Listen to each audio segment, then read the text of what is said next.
Bonjour mesdames et messieurs, je suis très content aujourd'hui de vous présenter deux stylos qui ont été faits par un artisan dont le prénom est Ben et dont le nom de la compagnie est MyFair Pens. Comme d'habitude, vous retrouverez les liens dans la description de la vidéo. Je vais commencer par une petite parenthèse sur comment acheter des stylos à Ben. Approximativement une fois par mois, il met à une heure précise, un jour précis, tous ces stylos en vente sur son site. À partir de ce moment-là, vous pouvez choisir le stylo qui vous intéresse et l'acheter. Cependant, méfiez-vous, en très peu de temps, il y a, je dirais, la moitié des stylos qui sont vendus. Et quand je dis très peu de temps, ça peut être une heure ou deux après. Pour connaître le jour et l'heure, il suffit d'aller sur son site. La deuxième méthode est très simple. Il suffit de prendre contact avec lui et de passer commande d'un stylo en particulier. Tiens, ceci me fait penser d'ailleurs que ça pourrait donner lieu à une vidéo très intéressante sur la manière d'acheter auprès d'un artisan avec les avantages et les désavantages dans chaque cas. Les stylos que vous avez sous les yeux sont le modèle Noldor. Celui du haut est l'Obsidion, entièrement noir translucide. Celui en dessous est fait avec deux résines différentes. La principale est l'Augusta Theatre de chez Turn & Co. La deuxième au centre est une résine transparente, dite Crimson, ce qui veut tout simplement dire que c'est un rouge cramoisi. Regardons ces stylos de plus près. Je vais commencer par l'Obsidion. En termes de manufacturing, ces deux stylos sont très proches. Il n'y a pas de différence. Donc je ferai la revue de plus près complète sur l'autre stylo, celui qui a la résine Crimson et Augusta Theatre. Mais tout ce que je dirai à propos de ce stylo-là dans la revue de plus près sera valide aussi pour l'Obsidion. Là, on observe que nous sommes vraiment sur une finition noire translucide. Je retire le capuchon.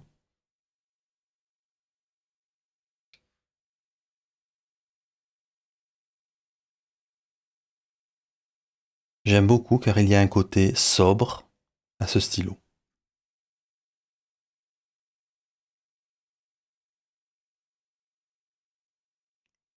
Je passe à la revue de plus près maintenant sur ce modèle-là. Pour rappel, ça sera consistant avec l'autre modèle. Et je commence par toucher un petit peu partout. Le stylo est entièrement lisse, il n'y a aucune aspérité nulle part.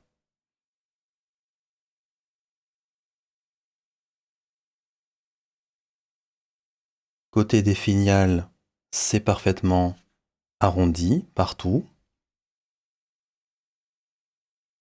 On notera la forme particulière de ce stylo, concave à cet endroit-là, et ici, avec un diamètre plus important et plongeant vers le bout, vers le finial. J'aime beaucoup la forme de ce stylo. Cette zone-là n'est rien d'autre que le grip en réalité. Comme vous pouvez le voir ici, le pas de vis est à cet endroit-là. Donc le grip, c'est la partie Crimson que l'on voit de l'extérieur. On va compter le nombre de tours pour décapuchonner. On va se repérer sur cette zone ici. Un tour, deux tours et demi pour retirer le capuchon. Tout de suite, on regarde à l'intérieur. Et bien entendu, rien de spécial, puisque le capuchon entier est la zone d'enfermement de la plume. Donc la plume est bien entendu très bien enfermée à l'intérieur du capuchon. Il n'y aura pas de problème d'assèchement de plume. Une chose qu'il est important de noter, nous sommes sur un pas de vis inversé à cet endroit ici. Comme vous pouvez le voir là, c'est normal, on dévisse dans le bon sens le capuchon. Par contre, on a toujours tendance à vouloir dévisser dans ce sens-là. Et ici, c'est un pas de vis inversé. On dévisse dans l'autre sens. Donc, c'est un petit peu déroutant. J'ai aussi tendance à vouloir dévisser dans le mauvais sens en permanence. Et ceci me fait dire qu'il faut faire un petit peu attention parce que quand vous revissez en fait le capuchon à cet endroit-là, Eh bien, si vous continuez un petit peu trop fort, ça dévisse la partie du corps.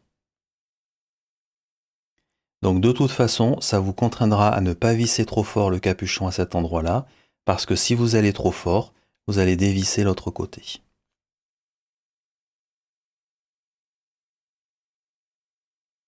Je vous montre la plume. Une plume Jowo, tout ce qu'il y a de standard.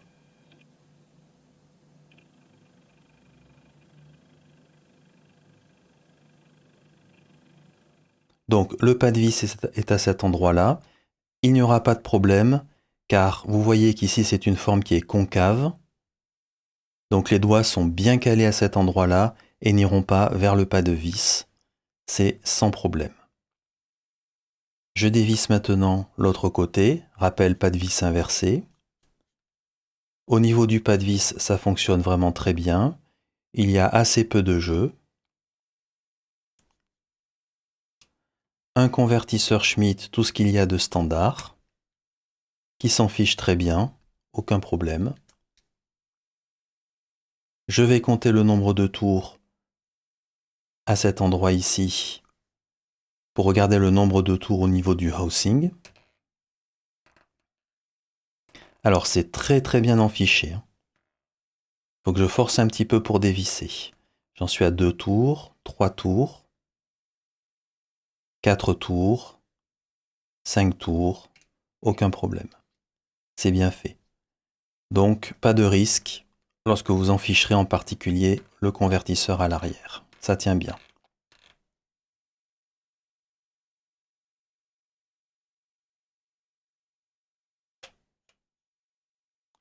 Rappel, c'est inversé. Il y a juste un petit quelque chose que je tiens à vous faire noter.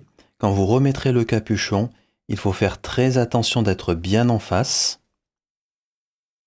Le pas de vis fonctionne très bien, il n'y a pas de souci, mais il faut être bien en face car vous n'êtes pas guidé par tout le grip à l'intérieur du capuchon. Le capuchon est très court.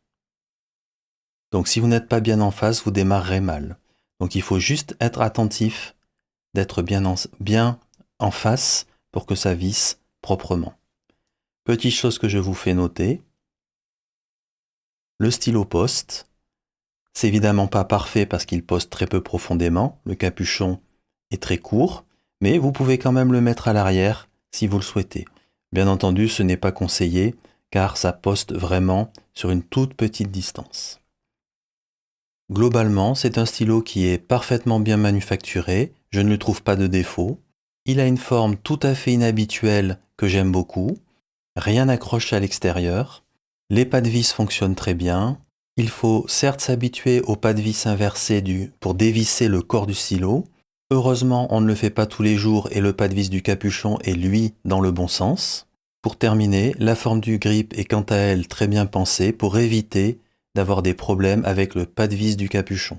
J'ajouterai que personnellement, j'adore cette alliance entre la résine Augusta Theatre et la couleur Crimson rouge cramoisi. J'aime aussi énormément l'obsidion, tout simplement parce qu'on est sur une couleur discrète, mais on met totalement en avant la forme du stylo et on compte totalement sur elle pour montrer que c'est un stylo qui sort de l'ordinaire. Si vous voulez mon avis, c'est très réussi. Nous passons à la pesée. Commençons par les stylos au complet. Celui-ci fait 20 grammes, exactement. Et l'obsidion, 20 grammes aussi. On va considérer qu'on ne postera pas le stylo. Donc ce qui nous importe, c'est le stylo sans son capuchon pour écrire. Et nous sommes ici sur un tout petit peu plus que 16 grammes. Et dans le cadre de l'obsidion, nous sommes sur 15,1. Ce sont donc des stylos qui sont assez légers et je ne me formalise pas de la différence de poids pour deux raisons. Premièrement, ce sont des stylos d'artisan, donc il peut y avoir un petit peu de variation. Et par ailleurs, ce sont des matériaux très différents. Préoccupons-nous dans cette partie de vidéo de la dimension relative du modèle Noldor My-Fair Pence en comparaison avec le Leonardo Momento Zero ici, le Pilot Custom bit de 3, donc le modèle Noldor ici, et le Lamy Safari. Ce qu'on voit, c'est que le modèle Noldor est plutôt du côté long, mais ce n'est pas un stylo non plus anormalement long. Il est d'une longueur assez proche, on va dire, du Pilot Custom 823. Il est un petit peu plus long que le Leonardo Momento Zero et un petit peu plus long que le Lamy Safari. Au niveau du diamètre, il est un petit peu plus épais que le Pilot Custom 823. Je dirais que c'est assez similaire au Leonardo Momento Zero du côté diamètre, même si la forme est quand même très très différente. Et il est bien entendu un petit peu plus épais que le Lamy Safari.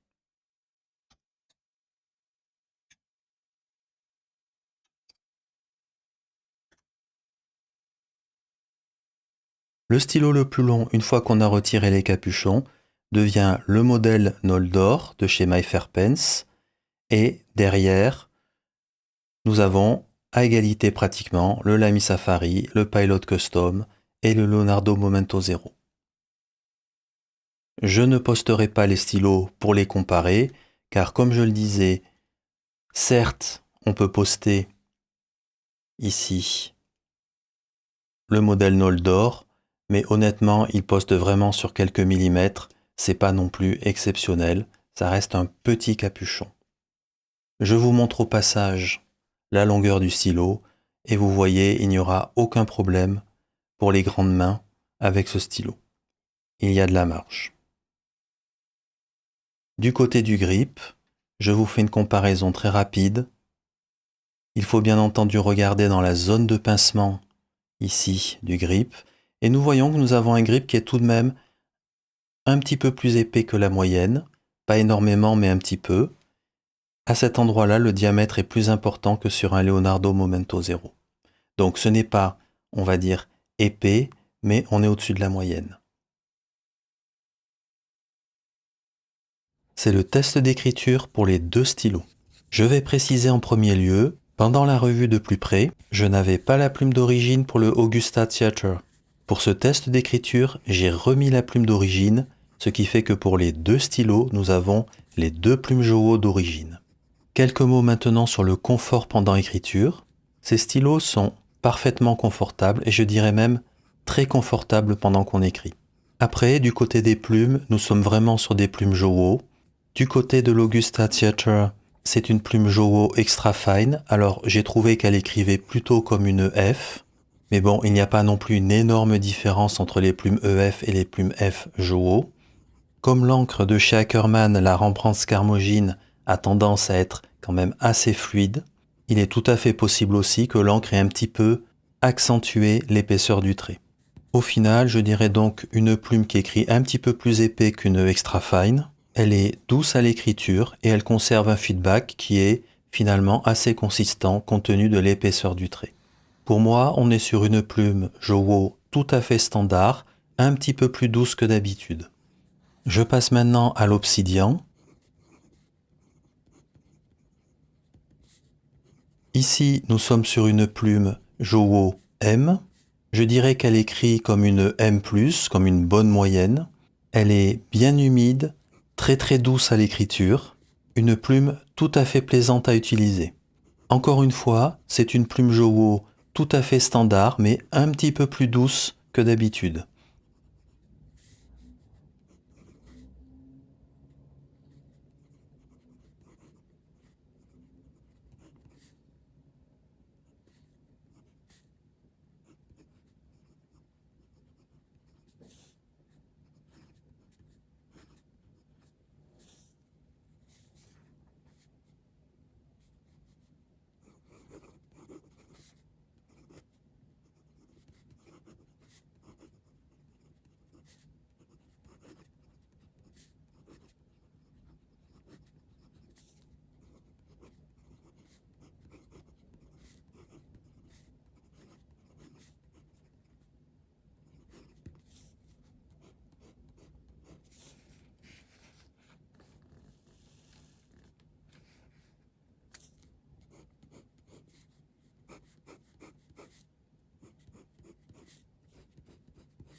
Je voudrais commencer par dire que nous sommes face à vraiment de très très beaux stylos, et ceci à plusieurs niveaux.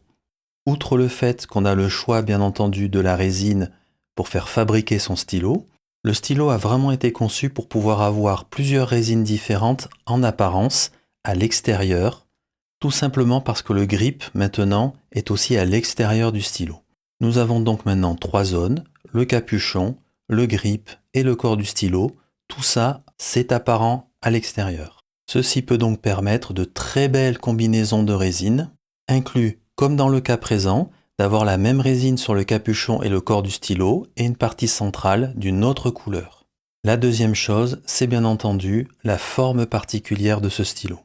La première chose qui saute aux yeux, c'est bien entendu cette forme concave qu'il y a entre le capuchon et le corps du stylo.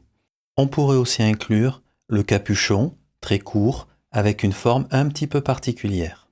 Mon avis est que ces 2 points forment une vraie signature, une vraie différenciation. On les reconnaît vraiment très facilement au milieu d'autres stylos. Je rajoute à ceci qu'ils sont parfaitement bien faits, vraiment rien à redire. Du côté du confort pendant l'écriture, eh bien c'est une excellente surprise, je les ai trouvés particulièrement confortables pendant qu'on écrivait. Du côté du pas de vis, ils sont très bien faits, pas de problème. Il faudra juste bien penser qu'il faut bien aligner le capuchon en face du pas de vis pour que ça se visse tranquillement. C'est à mon avis un petit peu le prix à payer du fait d'avoir le grip à l'extérieur, car du coup le grip ne guide pas le capuchon jusqu'au pas de vis. Mais il faut le dire, on prend vite le coup de main et ça se passe bien. Côté plumes, ce sont encore des plumes Jowo, donc je vais vous laisser choisir la colonne « J'ai aimé » ou « Je n'ai pas aimé ». Le bon côté, c'est que grâce au pas de vis Jowo, on peut facilement changer de plume pour une autre marque. Le mauvais côté, c'est que ce sont encore des plumes Jowo qu'on connaît par cœur et qu'on a sur beaucoup de stylos. Du côté de ce que je n'ai pas aimé, eh bien c'est très simple, il n'y a rien, à part peut-être bien entendu les plumes Jowo, suivant votre perception personnelle de la chose. Pour conclure, nous sommes face à un vrai stylo d'artisan, un stylo d'artisan bien conçu, bien manufacturé, beau et élégant, et sur lequel on peut vraiment apporter une touche personnelle grâce au mariage des résines. C'était la revue du modèle Noldor de chez My Fair Pens. Je vous remercie pour votre attention et à bientôt.